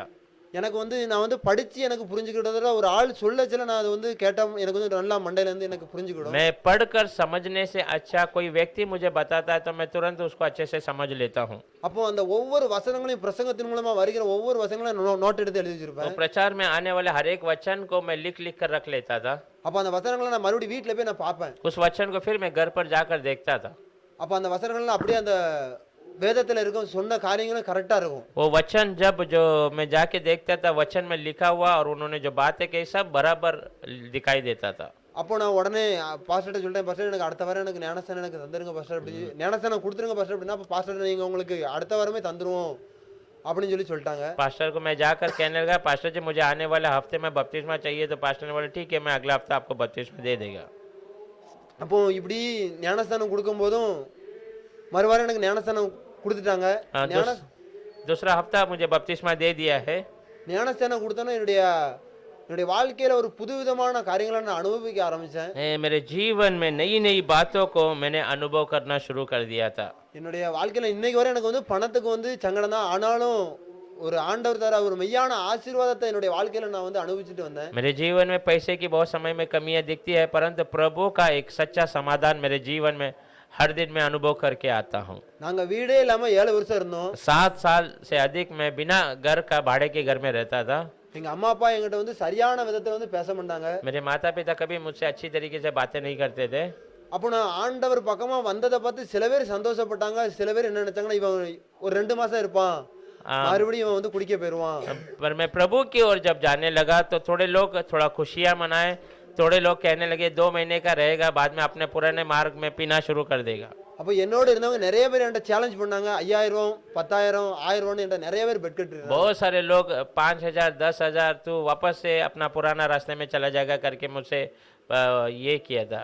அப்போ நான் ஆண்டவர்கிட்ட சொன்னேன், ஆண்டவரே இந்த மத்தியில நான் வந்து தோன்ற கூடாது, ஆண்டவரே நான் உண்மை நம்பி வந்திருக்கிறேன், நான் ஒருபோதும் வெட்கப்பட்டு போக கூடாதுன்னு சொல்லி தான் நான் வந்து ஜெபம் பண்ணிட்டு तब இருப்பேன். प्रभु से मैंने प्रार्थना किया, प्रभु इनके नजरों में मैं फिर से हारना नहीं चाहिए, मैं आप पे भरोसा करके आया हूँ, मैं शर्मिंदा नहीं होना है मुझे। அப்போ தான் நான் வந்து அப்படியே நான் போயிட்டு, ஆனால் நான் அவங்ககிட்ட நான் ரொம்ப தைரியமா நான் வந்து பேசுவேன். என்னோட நம்பிக்கை, என் மேல நம்பிக்கை வச்சிருந்த விதத்துல நான் அவங்ககிட்ட வந்து ரொம்ப சேலஞ்ச் பண்ணி பேசுவேன். तो मैं उनके विरोध अच्छे से खड़ा होकर मैं बातें करता था। அப்பதான் ஜானி பிரதரோட மெசேஜ்ல வந்து கிறிஸ்தவ வாழ்க்கைங்கிறது மறுரூபத்தின் வாழ்க்கையா இருக்குன்னு வந்து பிரதர் சொன்னாரு. तो जॉनी डेविस पास्टर के एक संदेश में मैंने देखा मसीहाई जीवन एक रूपांतर वाला जीवन होना चाहिए करके मैंने संदेश में सुना। நமக்கு ஒரு குழந்தை பிறகு அந்த குழந்தை வந்து வளருது, நாளுக்கு நாள் வளருது. हमें एक बच्चा जब जन्म होता है वो हर दिन बढ़ना शुरू होता है।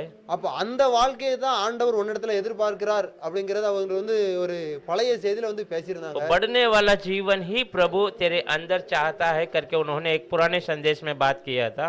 நான் இன்னைக்கு வரை நான் குறைவுள்ளவன் தான், ஆனால் அந்த மறுரூபத்தின் வாழ்க்கையை நான் தேடுறேன், ஆண்டவர்கிட்ட கேட்கிறேன். हाँ, आज तक मैं कमी में ही दिखाई मुझे देता है, परंतु मैं उस रूपांतर वाले जीवन के लिए मैं दौड़ रहा हूँ, परमेश्वर से पूछता हूँ। அப்ப அப்படியே தேடிட்டு இருக்குதுல வந்து எனக்கு ரெண்டாவது ஆண்டவர் எனக்குள்ள ஒரு தந்த மறுபடியான ஒரு வாக்குத்தத்த வசனம் என்னன்னா மார்க் 10வது அதிகாரம். तो परमेश्वर ने फिर से मुझे एक वचन दिया, वो है मार्क का किताब 10वां अध्याय। மார்க் 10வது அதிகாரம் 28வது வசனத்துல இருந்து வாசிங்க. मार्क 10:28 से शुरू पढ़ेंगे।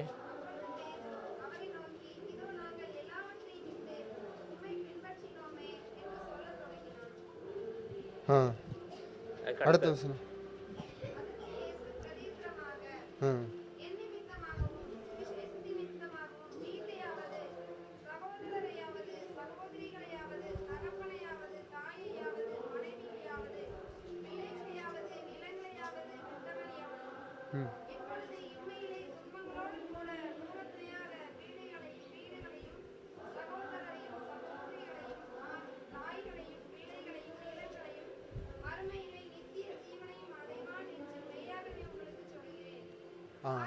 போதும் போதும். அப்போ இந்த पतरस उससे कहने लगा, देख हम तो सब कुछ छोड़कर तेरे पीछे हो लिए हैं। यीशु ने कहा, मैं तुमसे सच कहता हूँ कि ऐसा कोई नहीं जिसने मेरे और सुसमाचार के लिए घर या भाइयों या बहनों या माता या पिता या बाल बच्चों या खेतों को छोड़ दिया है और इसी समय 100 गुना न पाए और घरों और भाइयों और बहनों और माताओं और बाल बच्चों और खेतों को पर सताव के साथ और परलोक में अनंत जीवन। ले लिया।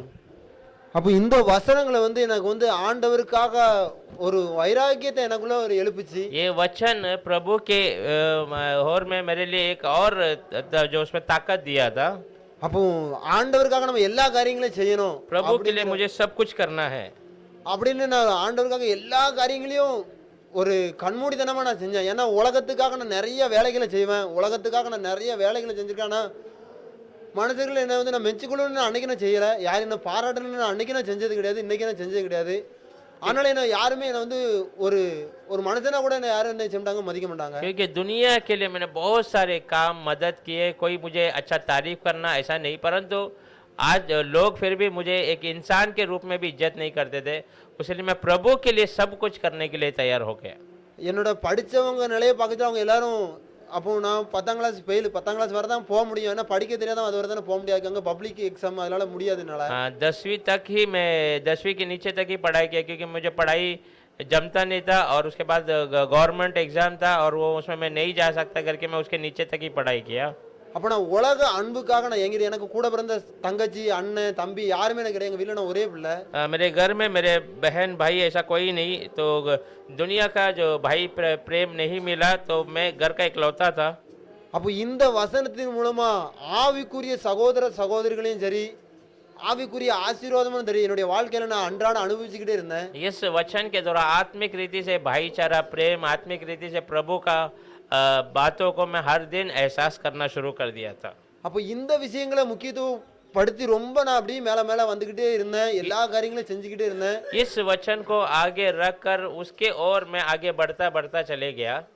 அப்போ அங்க சர்ச்சில் ஆரம்ப காலத்துல ஒரு சின்ன பிரச்சனைகள்லாம் வந்துச்சு. कलीसिया में शुरुआत में थोड़ा थोड़ा परेशानियां आई थी। சர்ச்சி அடைக்கப்பட்டுச்சு அங்க.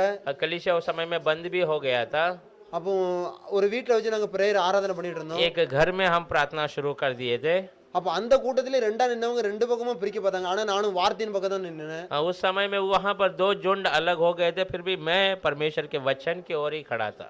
ஏன்னா இந்த ஜான் பாஸ்டருங்கிறவங்க வந்து அவர் ஊழியக்காரா இருந்தாலும் மாம்சிக பிரகாரமான ஆசீர்வாதத்தை தேடி ஓடுறவரா இருந்தாரு. वो जॉन पास्टर सेवक थे, परंतु वो शारीरिक तौर के जो आशाई के लिए आशीर्वाद के पीछे दौड़ने शुरू कर दिए थे।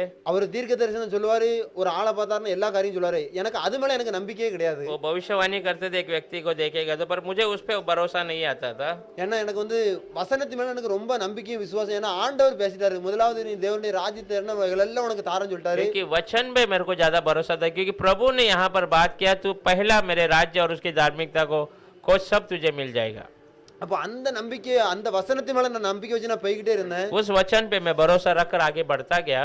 நான் அந்த கூட்டத்தோட சேராம ஜேம்ஸ் பாஸ்டரோட 3 பேர் தான் இருந்தோம், சஞ்சித் மகாலிங்கம் சிஸ்டர். அந்த கூட்டத்தோட நான் நின்னுக்கிட்டேன். हाँ, मैं उस झुंड की तरफ नहीं गया कि पास्टर जी के साथ खड़ा हो गया। वहाँ पे 3 ही लोग थे, जेम्स पास्टर, संजीत और भाई महालिंग करके। அப்போ என்னோட கிறிஸ்தவ வாழ்க்கையில நான் அப்படியே நாளுக்கு நாள் ஒவ்வொரு காரியங்களையும் என்னுடைய வாழ்க்கையில நான் இன்னும் நான் சரி பண்ணிக்கிட்டு தான் இருக்கிறேன். तो मसीही जीवन में हर दिन मैं अपने मार्ग को सही करते करते आ रहा हूँ। அப்போ அந்த காரியத்துல வசனத்துக்காக நிற்கும் போது என்னுடைய கிறிஸ்தவ வாழ்க்கை நாளுக்கு நாள் மாறிக்கிட்டே இருந்துச்சு. मसीह वचन के लिए जब मैं खड़ा था प्रभु के लिए, तो मेरा मसीही जीवन हर दिन बदलना शुरू हो गया। கர்த்தருடைய வசனத்துக்காக சண்டை போட்டு பிரிஞ்சு போனவங்களுடைய அந்த ஒரு கூட்டமும் சின்ன பண்ணமா செதறி போயிட்டு, प्रभु के विरोध में जो झगड़ा करके गया वो झुंड भी टूट कर तितर पितर हो गया। ஆனா வார்த்தைக்காக அந்த 4 பேர் மத்தியில நாம என்ன ஆண்டவர் அந்த இடத்துல நிக்க வச்சாரு. पर वचन के लिए जो खड़े थे उन 3 के बीच में मुझे भी प्रभु ने लाकर खड़ा किया। அப்போ அந்த இடம் வந்து என்ன வந்து என்னாச்சுன்னா பரிசுத்தவான்களோட ஐக்கியத்துல நான் அதிகம் நாளுக்கு நாள் என்ன பெருக செஞ்சுச்சு. वो जगह जो है पवित्र लोगों की संगति में मुझे और हर दिन बढ़ने के लिए प्रभु ने मदद किया। நான் இப்போ ஜானி பிரதரை நான் இந்த செல்லுல மட்டும் தான் பார்த்திருக்கேன், நான் நேர்ல பார்க்கல. पास्टर जॉनी डेविस को मैं सिर्फ मोबाइल में उनका संदेश सुना है, कभी आगे सामने से देखा नहीं था। அந்த கன்வென்ஷன் கூட்டத்துல ஜானி பிரதர் வந்திருக்காருன்னு தெரியும், நான் அவரை நான் பார்த்திருப்பேனா எனக்கு அவர் தான் ஜானி டேவிஸ்னு எனக்கு தெரியல அந்த उस டைத்துல. कन्वेंशन मीटिंग में भाई आए होंगे, पर मैं उन्हें देखा क्या मुझे उतना याद नहीं था। ஆனா ரட்சிக்கப்பட்டு சர்ச்சுக்குள்ள வந்தபோது பாஸ்டரோட ஐக்கியத்துல இருக்கிற என்ன கூட்டு போனாங்க ஊழியர் மீட்டிங்க்கு. जब उद्धार पाकर जब मैं पास्टर के साथ था, तो उनके पास्टर की सेविकाई थी, तब वहां पर मुझे लेके गए थे। அப்போ சென்னைக்கு போய் தான் பிரதர் எல்லாத்தையும் மறுபடியும் பார்க்கறதுக்கு ஒரு வாய்ப்பு எனக்கு வந்து கிடைச்சிச்சு. चेन्नई गए थे, तो फिर से पास्टर को भाई सबको देखने के लिए प्रभु ने अनुग्रह दिया। அப்போ அந்த காரியத்துல வளர்ச்சியில எனக்கு ஆண்டவருடைய வார்த்தையை குறித்தான ஒரு வெளிச்சம் எனக்கு மறுபடியும் எனக்கு வந்து கிடைக்க ஆரம்பிச்சுக்கிட்டே இருந்துச்சு. उसमें बढ़ते समय प्रभु का जो वचन का उजाला मुझे हर दिन मिलना शुरू हो गया। அப்போ பிரதர் வந்து இந்த லேகியோன்ங்கிற செய்தியை வந்து ஆரம்பத்துல கொடுத்தாங்க, அது எனக்கும் சொல்லியிருந்தாங்க. லேகியோன்ங்கிற ஒரு செய்தியை வந்து लेगियोन करके एक संदेश पास्टर ने दिया था, पहले मुझे बताया भी था। பொண்ணுத்துறை பாஸ்டர் தான் அந்த செய்தி கொடுத்தாங்க வடக்கங்குளம் சர்ச்சில். पंत्र पास्टर ने वो संदेश दिया था वड़कंगलों की कलीसिया में। அந்த லேகியோன்ங்கிறது உங்களுக்கு அந்த காரியங்கள் எல்லாம் தெரியும். वो लेगियन आपको पता होगा उसके बारे में। ஆனால் அவன் தேவனால் அந்த ஒரு ரட்சிப்பை அடைந்த பின்பு அவன் ஆண்டவரை வரவிடாத இடத்துல கூட அவன் ஆண்டவருடைய வசனத்தை பிரசங்கிக்க ஆரம்பிச்சான். वो जो है प्रभु से जब छूने के बाद प्रभु को उस नगर वालों ने मना किया, पर उस व्यक्ति ने प्रभु के लिए मार्ग वहां पर तैयार करके दिया। அப்ப அந்த எண்ணம் எனக்குள்ள வந்துச்சு. उस विचार मेरे अंदर भी आना शुरू அப்ப हुआ। பாவ பழக்கத்திலிருந்து அடிமைத்தனத்திலிருந்து என்ன மீட்டெடுத்த ஆண்டுடைய வார்த்தை எனக்கு கிடைச்சத நான் சர்ச்சில் கேட்ட வசனத்தெல்லாம் உடனே எங்க வீட்டுல எங்க குடும்பத்துல எல்லாத்தையுமே போய் நான் சொல்லுவேன். तो पाप की गुलामी में जब पढ़ा था तब मुझे मिला हुआ परमेश्वर का संदेश मैंने फिर मेरे परिवार मेरे घराने सबको बांटना शुरू किया। நான் ரொம்ப ஆதங்கத்தோடும் நான் கோவப்பட மாட்டேன்.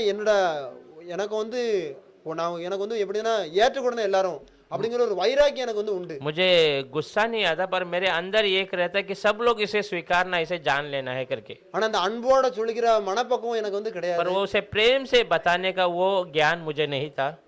அப்ப அந்த காரியத்தை நான் ஆண்டவர்கிட்ட கேட்டுக்கிட்டேன். அப்போ சிஸ்டரும் சரி பொண்ணுதர பாஸ்டரும் சரி எனக்கு வந்து அவங்க வந்து ஆலோசனை தான் அதிகமா எனக்கு வந்து उस சொல்லியிருக்காங்க. बातों को मैं प्रभु से पूछा, मैं प्रेम से बताना है तो बहन या पास्टर जी मुझे उनके बारे में अच्छा सलाह दिए कैसे बातें करना है करके। அப்போ நான் வந்து அவங்க மெசேஜ் இப்பதான் இந்த கொரோனாக்கு இப்பதான் போடாங்க நான் ஜாஸ்தி கேட்க மாட்டேன். ஏன்னா இந்த ஹிந்தியும் தமிழும் வரதுனால எனக்கு வந்து புரிஞ்சுக்கொள்ள முடியாது. वो मैसेज उनका हिंदी और तमिल में आता है तो मुझे समझने में थोड़ा दिक्कत होता है। ஆனா 3 டைமும் 4 டைமும் நான் 3 டைம் பார்த்துருக்கிறேன். அந்த 3 டைம் அந்த ஒவ்வொரு ஆலோசனையும் என்னை வந்து சரிப்படுத்திட்டே வந்துச்சு. वो 3 समय मैंने संदेश सुना है, 3 समय मुझे उसका जो सलाह उनमें संदेश में जो मिला मुझे हर वक्त मुझे सही मार्ग में लेके चला है। ஜானி பிரதருடைய மெசேஜ் ஆவிக்குரிய வாழ்க்கை இந்த வசனத்துக்காக எப்படி வாழணுங்கிற ஒரு எண்ணத்தை தந்துச்சு. जॉनी पास्टर का मैसेज आत्मिक रीति में वचन में कैसा बढ़ना है चलना है वो उसका ज्ञान मुझे दिया। அப்போ குடும்ப ரீதியா குடும்பத்தை எப்படி நடத்தணும், மனைவிகிட்ட எப்படி இருக்கணும், பிள்ளைகிட்ட எப்படி இருக்கணுங்கிற காரியத்தை வந்து சிஸ்டரும் பிரதர் தான் எனக்கு வந்து அடிக்கடி சொல்லுவாங்க. परिवार रीति में परिवार में कैसा चलना है, औरत बच्चों से कैसा रहना है, वो उसका सलाह बहन ने और पास्टर ने मुझे बताया। அப்பவும் அந்த காரியத்துல என்னால விட முடியாத எனக்கே தெரியாம எனக்குள்ள மறைஞ்சி நான் செய்யறது சரிங்கிற ஒரு ரிதமா நான் வந்து போய்கிட்டே இருந்தேன். बहुत समय में मैं मुझे ऐसा लगता है मैं ही कर रहा हूँ सही है, वही विचार में मैं आगे बढ़ी जा रहा था। அப்போ படிக்கவே தெரியாத எனக்கு, பாட்டு படிக்க தெரியாத எனக்கு, வேதவசனம் வாசிக்க தெரியாத எனக்கு பாஸ்டர் சொல்லிட்டாங்க, ஜேம்ஸ் பாஸ்டர் இனிமேல் நீங்க தான் அம்பை சர்ச்சை நடத்தணும் பிரதர் அப்படின்னு சொல்லி ஒரு பொறுப்பு எனக்கு தந்தாங்க. गीत गाने भी नहीं आता था, वचन पढ़ने नहीं आता था, मगर पास्टर जी ने कह दिया जेम्स पास्टर ने कि अम्बे का कलीसिया का अभी आप ही जिम्मेदारी लेना, आपने ही उस गीत सब गाना है करके। அப்போ அப்படி பிரசங்கம் பண்ணினேன். ஆனாலும் என் மனசுக்குள்ள ஒரு குற்ற உணர்வு இருந்துகிட்டே இருந்துச்சு. मैं प्रचार करना शुरू किया गीत गाना, पर मेरे मन में एक कही तो एक दुख वाली बातें थी। வீட்டுக்காரி சில விஷயங்கள்ல நான் வீட்டுக்கு பொறுப்பான ஒரு சூழ்நிலையில நடக்க முடியாம என்னால போச்சு. घर के मामले में घर की जिम्मेदारी में मैं सही नहीं चल पा रहा, ऐसा एक मुझे लग रहा था। இதை குறித்து சிஸ்டரும் பிரதரும் போன வருஷம் மே மாசம் எங்க வீட்டுக்கு வந்திருக்கு. சில காரியங்களை பேசிட்டு தான் போனாங்க. इसके बारे में मई में पास्टर जी आए थे बहन, तो उन्होंने मुझे वो घर में कैसा चलना है वो सारी बातों का मुझे बताया था। அப்ப அந்த விஷய காரியங்களை நான் ஒவ்வொரு காரியங்களா என்னுடைய வாழ்க்கையில நான் சரி பண்ணிக்கிட்டே வந்தேன். उस बातों को मैं थोड़ा थोड़ा करके मेरे जीवन में बदलावट ला रहा था। அதில் நான் முழுசு சரி பண்ணல, पूरी तरीके से सही नहीं है। ஆனா என் வீட்டுக்காரிக்கு என் மனைவிக்கு எனக்குள்ள இருந்த ஒரு குறைகள் இன்னும் அதிகமா இருக்கிறத நான் நேத்து வரதான் நான் புரிஞ்சுக்கிட்டேன். நேத்தும் சொன்னாங்க भाई के जो औरत के जो उनके भाई के बारे में जो कमियां है वो कल तक ही जब मालूम पड़ा तो मेरे अंदर की कमियां कल मुझे मालूम पड़ा। அப்போ நேத்து என் மனசுல ஒரு எண்ணம் வச்சு இன்னும் நான் ஆண்டவருக்காக சரி பண்ண வேண்டிய காரியங்கள் இன்னும் இருக்கு. कल मेरे मन में एक विचार है और मैं प्रभु के अंदर और बहुत सही होना है। அப்ப ஆனா கடந்த வாரங்கள நான் இந்த வசனத்தை குறித்து தான் நான் சர்ச்சில பிரசங்கமே பண்ணனேன். गए हफ्ता में मैंने ये संदेश के इस वचन के बारे में संदेश दिया था। மார்க் 10வது அதிகாரம், லூக்கா 18வது அதிகாரம், மத்தேயு எழுதின சுவிசேஷம் 19வது அதிகாரத்தை குறித்து நான் பிரசங்கமே பண்ணனேன். मार्क 10 लूक 18 मत्ती में जो है उसके बारे में ही मैंने संदेश दिया था। அப்போ அந்த வசனம் சொன்னது என்ன சொன்னதுன்னா பேதுரு சொல்றாரு, ஆண்டவரே நாங்க எல்லாத்தையும் விட்டுட்டு வந்துட்டோமே, எங்களுக்காக நீர் என்னத்தை தருவீர் அப்படின்னு சொல்லி அவன் கேக்குறான். पतरस कहता है प्रभु मैंने तो सब कुछ आपके लिए छोड़कर आ गया, अब हमारे लिए आप क्या देंगे करके। அதுல வந்து ஆண்டவர் சொல்றாரு, நான் உனக்கு குடும்ப இந்த இது ஒரு வாக்குத்தத்த வசனம், என்ன பலப்படுத்தின ஒரு வாக்குத்தத்த வசனம். அப்ப கடைசியில ஆண்டவர் நமக்கு நித்திய ஜீவனையும் தருவான்னு சொல்லி இருக்கிறார். प्रभु ने मुझे संभाला हुआ ये वाग्दान वचन मेरे लिए, प्रभु इसमें कहता है आखिर में तुम्हें अनंत काल का जीवन भी दिया जाएगा। அப்போ இந்த வசனத்து மேல நான் நம்பிக்கை வச்சு நான் போய்கிட்டு இருந்தேன். அப்போ நிருபங்கள் இல்ல அப்போஸ்தலர்கள் வந்து தான் சொந்த குடும்பத்தை நடத்த தெரியாதவன் சபையை நடத்த முடியாதுன்னு சொல்லுத பிரதர் மூலமா நான் வந்து ஆரம்பத்தில் அவங்க சொல்லியிருக்கிறாங்க. அப்போ சில காரியங்கள் அவங்களும் எனக்கு வந்து சொன்னபோது சில காரியங்களை நான் தப்பு பண்ணிட்டே தான் இருந்திருக்கிறேன். एक वचन, इस वचन को मैं विश्वास करके चल रहा था, तो प्रेरितों के जमाने में प्रेरित में लिखा गया है, जो अपने परिवार को नहीं चला सकता वो कलीसिया को कैसा चलेगा। तो इस बारे में पासवान ने मुझे बताया था, उसका मुझे मालूम पड़ा। அப்போ அந்த காரியங்களையும் இன்னும் வருங்காரியங்களையும் நான் சரி பண்ணி என் மனைவி வந்து சிஎஸ்ஐ சர்ச்சுக்கு போறா. நான் வந்து நம்மளுடைய ஐக்கியத்தில் நான் வந்து நம்ம சகோதர சகோதரி நம்ம இந்த ஆதி அப்போஸ்தலருடைய உபதேசத்தில் நாங்கள் இருக்கிறோம். हाँ, उस बातों को भी मैं सही करना। मेरी औरत सीएसए कलीसिया में जाती है, मैं यहाँ पर पासवान के साथ उस कलीसिया में प्रेरितों की कलीसिया में आता हूँ। ஆனால் ஆரம்ப காலத்தில் பிரதர் சொன்னது வந்து என்ன, நீங்கள் ஜெபம் மட்டும் தான் பிரதர் பண்ணணும். हाँ, पहला पास्टर ने कहा था आप पहला प्रार्थना कीजिए, நீங்கள் வந்து உங்கள் காரியத்தை வந்து நீங்கள் வந்து பேசுறதோட நீங்கள் வந்து செயலில் காட்டணும் அப்படின்னு சொல்லி பிரதர் சொல்லியிருப்பாங்க. आप अपनी बातों को बोलने से ज्यादा अपने कामों में, अपने क्रिया में प्रकट करना करके पास्टर ने बताया था। நீங்கள் மைக்கு பிடிச்சி பேசுகிற காரியம் பக்கத்து தெரு வர தான் கேட்கும், ஆனால் உங்கள் கிரியை வந்து 4 தெரு தள்ளி கேட்கும் அப்படின்னு சொல்லி வந்து आप माइक से बातें करते हैं, वो सिर्फ बाजू के जो जगह तक ही पहुंच सकती है आपकी आवाज, पर आप जो अपने जीवन में बदलावट लाएंगे वो दूर दूर तक दिखाई देगा। அன்னையில இருந்து என்னுடைய வாழ்க்கையில ஒரு வருஷ காலமாச்சு நான் ஜெபம் பண்ணுவேன். ஆண்டவரே என் பிள்ளைகளும் என் மனைவியும் उस समय से मैं प्रार्थना करना शुरू किया। 1 साल हो गया, प्रभु मेरे बच्चे, मेरी औरत सब இந்த சத்தியத்துக்குள்ள அவன் ஞானஸ்தானம் எடுத்துட்டா. ஓ, பக்தி- இயேசு கிறிஸ்து நாமத்துல ஞானஸ்தானம் எடுத்துட்டா. यीशु मसीह के नाम से बपतिस्मा ले लिए हैं। ஆனா இந்த ஐக்கியத்துக்குள்ள வருவதற்கு அவளுக்கு ஒரு தடையா இருக்குது. इस उपदेश में आने के लिए उनको एक रुकावट है। ஆனாலும் என் பிள்ளைங்களை வந்து திருத்துவ சபைக்கு போனாலும் ஆனா நான் என்னுடைய ஐக்கியத்தை என்னுடைய நம்பிக்கையும் குறித்தான வசனங்களை முள்ள நான் உங்களுக்கு என்ன நினைச்சுவேன் வீட்டுல வந்து டெய்லி சொல்லி கொடுப்பேன். भले ही वो कौन सा ही कलीसिया क्यों ना जाए, पर मैं जो विश्वास मैंने पाया है और मेरा भरोसा उसको मैं उनको हमेशा सिखाऊंगा। அப்ப ஆண்டவரை நான் கடைசி வரை கேட்கறது, ஆண்டவரே நான் முடிவு பெரிய நிலைத்திருக்கிறேன், ஆண்டவரே எனக்குள்ள எந்த ஒரு பெருமையும் வந்துடக்கூடாது. मैं प्रभु से आखिरी तक यही पूछता हूँ, आखिरी तक मुझे प्रभु आप खड़ा रखना, मुझे अंदर कोई घमंड बातें आनी नहीं चाहिए। அப்படிங்கிற காரியத்தை என் ஞாபகக்குரிய நான் என்னுடைய வாழ்க்கையில நான் வச்சிருக்கிறேன். ऐसा बातों को हमेशा मैं हमें ध्यान में रखा है। அப்போ எனக்கு இன்னொரு காரியம் என்னன்னா, பாவ அந்த எகிப்தின் அடிமைத்தனத்திலிருந்தும் அந்த பாபிலோனின் அடிமைத்தனத்திலிருந்து என்னை வேறு பிரிச்ச ஆண்டவருக்காக நான் இன்னும் உத்தமமா வாழணுங்கிற ஒரு நம்பிக்கை விசுவாசம் எனக்கு இன்னும் கொஞ்சம் அதிகமாச்சு. और क्या है कि मिस्र से गुलामी से जो बाहर आया या बाबिलोन की गुलामी से बाहर आने वाला वो भरोसा और विश्वास मेरे अंदर और बढ़ना शुरू हो गया। அப்போ அதுக்காக அந்த முடிவு இப்ப வேதவசனம் சொல்லிக்கிறது முடிவு பரியந்த நிலைத்திருக்கிறவனே ரட்சிக்கப்படுவான்ட்டு. वचन कहता है कि आखिरी तक जो खड़ा रहेगा वही उद्धार पाएगा। அப்போ இந்த விசுவாசத்துல அடிப்படையில எங்க சர்ச்சில் உள்ளவங்களை நான் பார்க்கல, என்னோட இருந்தவங்க இன்னைக்கு அவங்க இல்ல, இந்த நம்பிக்கையில இல்லாம வேற பக்கம் போயிட்டாங்க. इस विश्वास में शुरुआत में मैं आते समय मैं कलीसिया में देखता हूँ, बहुत लोग जो मैं आया था तभी थे कलीसिया में, पर आज वो दूसरे जगह कहीं भटक गए हैं। அப்போ வந்து நான் வந்து பார்த்தேன், ஆண்டவரே இவங்களை மாதிரி நானும் இடறி போயக்கூடாது. அப்போ நம்மளுக்கு என்னுடைய விசுவாசத்தை வேதவசனம் சொல்லிக்கிறது விசுவாசத்தை துவங்கினர் முடிக்கிறவர் அவர் தான்.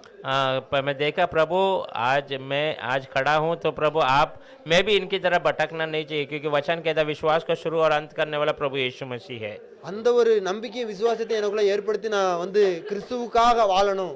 वो भरोसा वो विश्वास प्रभु मेरे अंदर देना और मैं हमेशा मसीहा के लिए जीना है।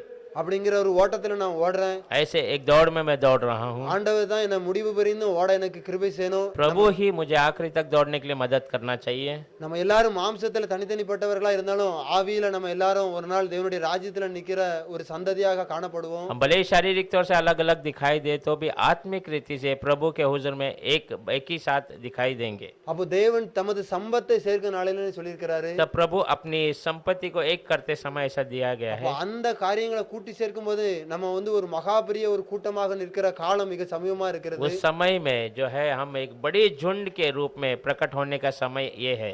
அப்போ இந்த காலகட்டத்துல கிறிஸ்துவுக்காக வெறுபிரிக்கப்பட்ட வாழ்க்கையில வாழ்கிற நீங்களும் நானும் காலத்தை பிரயோஜனப்படுத்தி ஆண்டவருக்காக உத்தமமா வாழும்போது தேவனுடைய ராஜ்யத்தை தேடும்போது இந்த உலக பிரகாரமான காரியங்கள் எங்களிடத்துல பெரிய பணம் கிடையாது, செல்வாக்கு கிடையாது, ஆனாலும் ஆண்டவர் தந்திருக்கிற ஆசீர்வாதத்தை என்னுடைய வாழ்க்கையில நான் அனுதினம் அனுபவிச்சுட்டு இருக்கிறேன். आज आज इस समय में जो प्रभु ने दिए हुए इस समय को हम सही से इस्तेमाल करें और समझे प्रभु ने जो आज हमारे पास धन संपत्ति नहीं परंतु प्रभु ने दिया हुआ वो आशीष वो अनुग्रह हर दिन मैं अपने जीवन में एहसास करता हूँ. ஆண்டவர்கிட்ட நான் கடைசியா கேட்கிற ஒரே ஒரு காரியம் என்னன்னா, வேதவசனம் சொல்லுகிறது, கர்த்தராகிய இயேசு கிறிஸ்துவை விசுவாசி அப்பொழுது நீயும் உன் வீட்டாரும் ரட்சிக்கப்படுவீர்கள் என்று இன்னொரு வாக்குத்தத்தத்தை ஆண்டவர் வேதவசனத்துல எனக்கு प्रभु தந்திருக்கிறார். और एक वाग्दान मुझे वचन में दिया है कि तू विश्वास कर तब तू तेरे घराने सब उद्धार पाएंगे.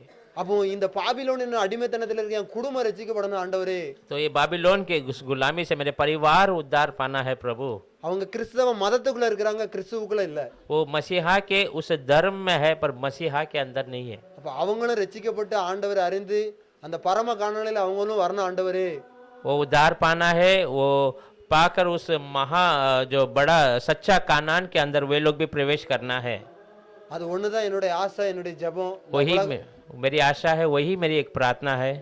அப்போ அனுதினமும் என்னுடைய வாழ்க்கையில போஷித்து என்னை காப்பாற்றுறது ஆண்டவர் தந்த அந்த வாக்குத்தத்தை என்னை காப்பாத்தி கொண்டு இருக்கிறது. हर दिन मुझे खिलाकर मुझे बचाता है, मुझे चलाने वाला प्रभु ने दिया वो उस वाग्दान वाला वचन ही है. இன்னும் அநேக காரியங்கள்ல ஆண்டவருக்காக உழைக்கணும் ஓடணும் என்கிற ஒரு சிறு காரியத்தை வச்சுக்கிறேன். எனக்காக என் குடும்பங்களுக்காகவும் ஜெபித்து கொள்ளுங்க. और भी சிறு मैं சாட்சி நான் முடிச்சு கொள்கிறேன். प्रभु के लिए दौड़ना है, प्रभु के वचन के लिए खड़ा रहना. मैं और मेरे परिवार वाले आप अपने प्रार्थना में हमारे परिवार को याद कर लीजिए. छोटी सी गवाही मैं प्रभु के नाम की महिमा के लिए देता हूँ.